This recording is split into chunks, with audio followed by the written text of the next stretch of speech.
يا مساء الفل عليكم يا شباب، وكل سنة وانتم طيبين. النهاردة يا جماعة نتكلم عن تأشيرة شنجن بولندا. هنعرف طبعا التفاصيل الخاصة بالتأشيرة ديت، وازاي ان انت هتوفر فلوسك وتقدم على التأشيرة ديت وتاخدها بعد 15 يوم بالظبط. عشان الناس اللي هي نفسها تدخل أوروبا يا جماعة وبتدور على تأشيرة سهلة، يا ريت تكمل الفيديو ده للآخر. كل معلومة في الفيديو ده هتفيدك كتير، خصوصا لو انت هتجهز الملف بتاع التأشيرة ديت بنفسك. اول حاجة عشان تعرف ان انت تقدم على التأشيرة ديت او ان انت تبدأ تقدم على التأشيرة ديت، لازم تعرف فيها شوية حاجات كده. اول حاجة ان التأشيرة ديت مدتها 90 يوم، برضو زي اي تأشيرة سياحية داخل اوروبا. يعني من حقك خلال مدة التسعين يوم دول تعدل وضعك هناك، ان انت تقدم لجوء، ان انت تدور على شغل، او ان انت تقدم دراسة. يبقى التأشيرة السياحية مش راحة بس الغرض السياحة، لا، بتسمح لك كمان بحاجات كتير ان انت تقدر تعدل وضعك هناك. تاني حاجة، تمن التأشيرة ديت يا جماعة، تمن التأشيرة دي ما بيكونش كبير، 80 يورو، يعني سعر ثابت أو تكلفة موحدة على جميع التأشيرات الشنجن.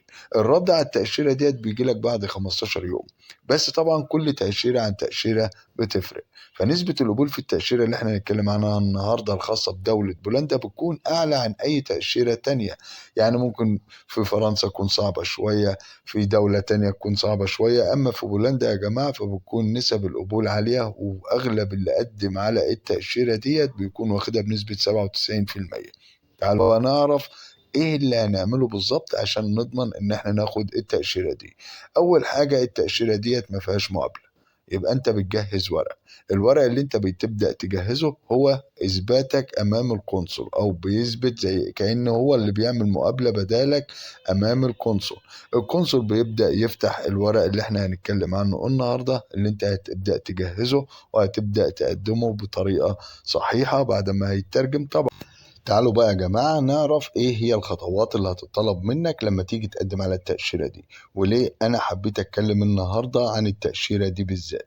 اول حاجة ان انت لازم تروح مكتب في اف اس جلوبال. المكتب ده بياخد منك عمولة بسيطة، العمولة ديت ما بتتعداش ال1000 جنيه مصري، يعني في حدود بتاع 20 دولار 30 دولار بالظبط. وبتشوف مواعيد طبعا تأشيرة شنجن بولندا، اقرب ميعاد انت بتحجز فيه. بعد كده بقول لك جهز لي شوية أوراق هنتكلم عنها دلوقتي. الأوراق ديت سهلة جدا وتقدر تعملها بنفسك، يعني حتى السمسار اللي انت بتروح تتعاقد معاه على التأشيرة ديت بيجهز لك نفس الأوراق اللي احنا هنتكلم عنها النهاردة.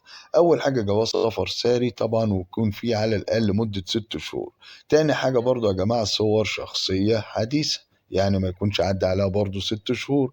هيطلب منك هنا خطة سفر. الخطة سفر ديت يعني ايه الأماكن اللي انت هتزورها هناك في بولندا، ودي سهلة جدا. حتى لو انت ما انتش عارف أي حاجة في بولندا، تدخل على جوجل وتشوف أهم الأماكن السياحية هناك، وتكون في مدينة واحدة.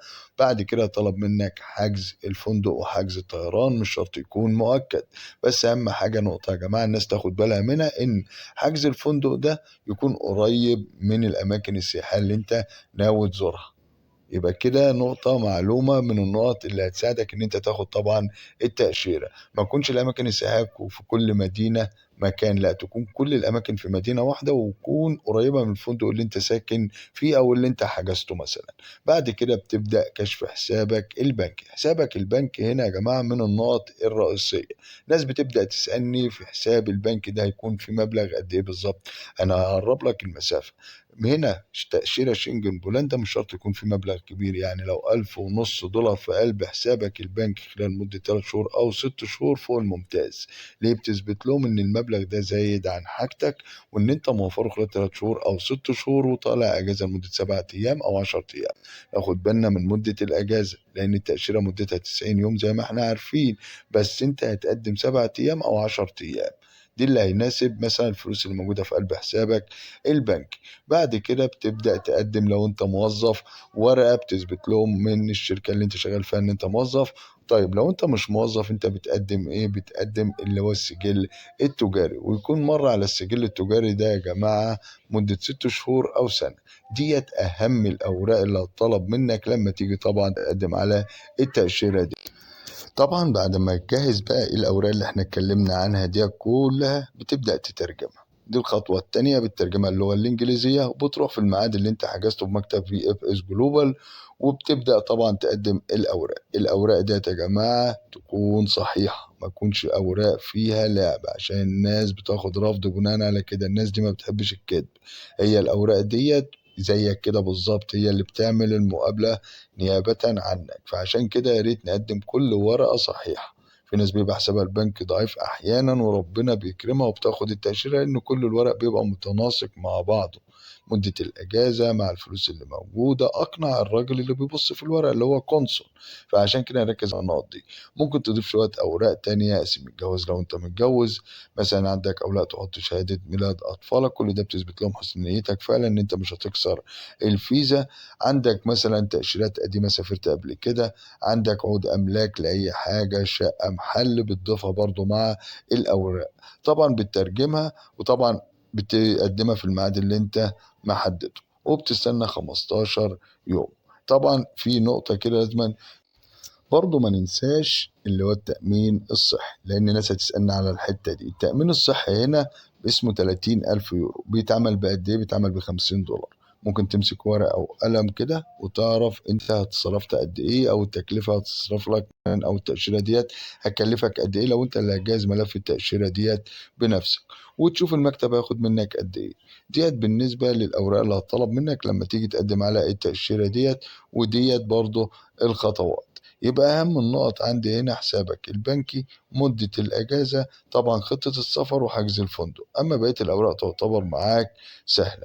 ليه أنا اخترت بقى بولندا؟ بولندا اللي معيشة فيها رخيصة، طبعا الرواتب فيها بتروح من 1000 1200 يورو شهريا، وتقدر إن أنت تجهز ملف التأشيرة ديت بنفسك. وناس كتير قدمت على التأشيرة ديت فعلا وخدتها في خلال 15 يوم بالظبط، وبنسبة 97%. فتعتبر بولندا من أسهل البلدان الأوروبية ليك لو أنت حابب تدخل أوروبا. طب لو أنت مش حابب تقعد في بولندا، ممكن تستفاد مثلا بالتأشيرة بتاعتها إن هي مرحلة أو كوبري ليك لبلد أوروبية تانية، لأن أي تأشيرة شنجن بتسمح لك إن أنت تدخل 29 دولة أوروبية تانية. فأنت ممكن تاخد تأشيرة شنجن بولندا وتروح بيها البلد اللي أنت حابب تستقر فيها. يعني ممكن عايز تروح فرنسا، عايز تروح ايطاليا، اسبانيا، النرويج، اي بلد اوروبيه ضمن منطقه الشنجن، التاشيره بتاع بولندا بتسهل لك ان انت تدخلها بدون تاشيره. وانت ليك 90 يوم. ال 90 يوم ممكن تحولها لدراسه، ممكن تقدم لجوء، ممكن تدور بيها على شغل هناك في قلب البلد.